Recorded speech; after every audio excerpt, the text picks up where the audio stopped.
हाँ तो नमस्कार दोस्तों, फिर से स्वागत है आपको मेरा एक न्यू वीडियो में। तो आज का वीडियो में बात करेंगे नेशनल स्कॉलरशिप पर। जितने भी स्टूडेंट अप्लाई किए हो, रिन्यूअल हो या फ्रेशर, सभी के लिए इस वीडियो में कुछ महत्वपूर्ण अपडेट के बारे में बात करेंगे। उससे पहले आपसे एक रिक्वेस्ट रहेगा, अगर इस चैनल पर नया आए हो तो जरूर इस चैनल को सब्सक्राइब कीजिएगा। इसमें नेशनल स्कॉलरशिप के रिलेटेड वीडियो आते रहता है। देखो, सबसे पहला अपडेट के बारे में बात करें, जितने भी स्टूडेंट का सेंड टू पीएफएस हो चुका था, टोकन नंबर जारी हो चुका था, बट वह सभी स्टूडेंट जब पीएफएस के वेबसाइट में पेमेंट ट्रैक करता है तो उसमें नो रिकॉर्ड फाउंड बता रहा है। तो उसका मतलब क्या है? तो देखो, जिसका भी सेंड टू पीएफएस होके टोकन नंबर जारी हो चुका था, जब पीएफएस की वेबसाइट में आप पेमेंट ट्रैक करने जाते हो, पीएफएस की वेबसाइट में स्टेटस चेक करते हो, तो नो रिकॉर्ड फाउंड इसलिए बता रहा है क्योंकि वहां का जो डाटा है अभी भेजा नहीं गया है। आपका अगर सेंड टू पीएफएस हो चुका है तो आपका 100% है कि आपका पेमेंट मिलेगा। आप लोग टेंशन नहीं लीजिए अगर वहां पर आपका स्टेटस शो नहीं कर रहा है। आपका पेमेंट 100 कभी कभार होता है कि पीएफएस के वेबसाइट में स्टेटस शो नहीं करता, तब भी पेमेंट अकाउंट में उसका क्रेडिट कर दिया जाता है। आप लोग टेंशन नहीं लीजिए, 100% है। जिसका भी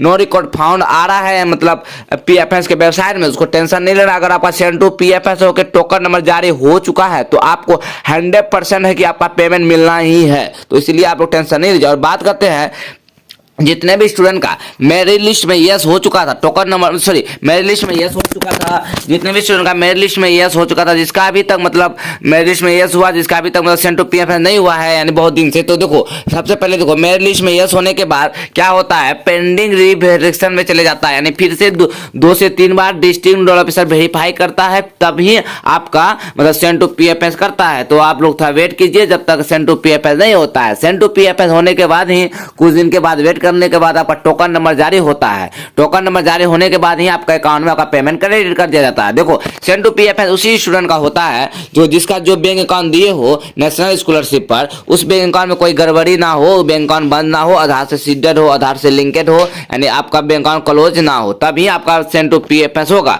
अगर आपका मेरिट लिस्ट सिलेक्शन हो गया तो आप एक बार आधार कार्ड से देख लीजिएगा, चेक कर लीजिएगा बैंक अकाउंट आधार से सीडेड है या नहीं है, अपना मतलब आप चेक कर लीजिएगा कि आधार से लिंकेड है कि नहीं। सब चीज अगर ओके है तो आपका पेमेंट 100% है मिलेगा। क्योंकि देखो धीरे धीरे करके सभी स्टूडेंट को पेमेंट दिया जाता है, मतलब जिसका जिस तरह से वेरीफाई होता है उसी तरह से सबको पेमेंट मिलना शुरू हो जाता है। और देखो बात करते हैं मतलब जितने भी स्टूडेंट का अभी तक मतलब मेरिट लिस्ट में यस नहीं हुआ तो उसको देखो वेट करना पड़ेगा जब तक उस स्टूडेंट का मेरिट लिस्ट में यस नहीं होता है, उसका आगे का प्रोसेस नहीं होगा। फ्रेशर स्टूडेंट की बात करते हैं, मतलब जब तक मेरिट लिस्ट में यस नहीं होगा तब तक आगे का प्रोसेस नहीं होगा। धीरे धीरे करके सभी स्टूडेंट का मेरिट लिस्ट बनना यस होना शुरू हो जाए। देखो 15 मार्च से बताते हैं जो मतलब कम इनकम जिसका कम पैसा आता है, जैसे कि 12,000, 15,000, 20,000, जैसे कि सीएसएस के तहत फॉर्म फिलअप किया था, इस सभी स्टूडेंट का पेमेंट भी आना शुरू हो चुका है। मेरिट लिस्ट भी बन गया था, सेंड टू पीएफएस भी हो चुका था, टोकन नंबर भी जारी हो चुका था, पेमेंट भी बहुत सारे स्टूडेंट को इसका मिल चुका है। और बात करें जितने भी स्टूडेंट एनएमएस स्कीम के तहत फॉर्म फिलअप किया था, एनएमएस स्कीम के तहत फॉर्म फिलअप किया गया था, उसका भी पेमेंट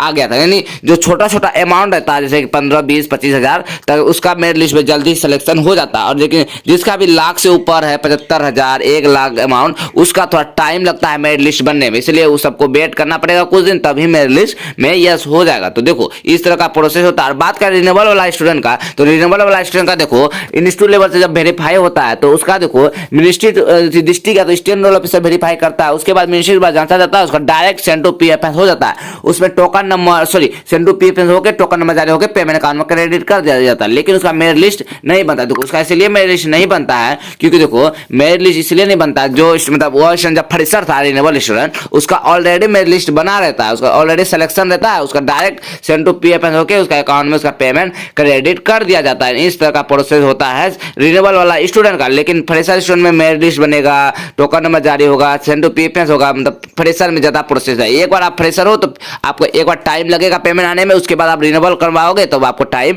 नहीं लगेगा। इस तरह का प्रोसेस है। चलिए आज का वीडियो अगर कोई डाउट हो तो आप कमेंट करके पूछ लीजिए, कमेंट का जवाब आपको मिल जाएगा। कि आपको इसमें कोई भी डाउट हो पूछ सकते हो। चलिए आज का वीडियो इतना। अगर चैनल पर नया आए हो तो चैनल को जरूर सब्सक्राइब कीजिएगा और टेलीग्राम चैनल पर जरूर ज्वाइन हो जाइए। टेलीग्राम चैनल पर बेसिक इन्फॉर्मेशन आते रहता है। चलिए आज का वीडियो इतना। वीडियो देखने के लिए आप सभी को धन्यवाद। जय हिंद।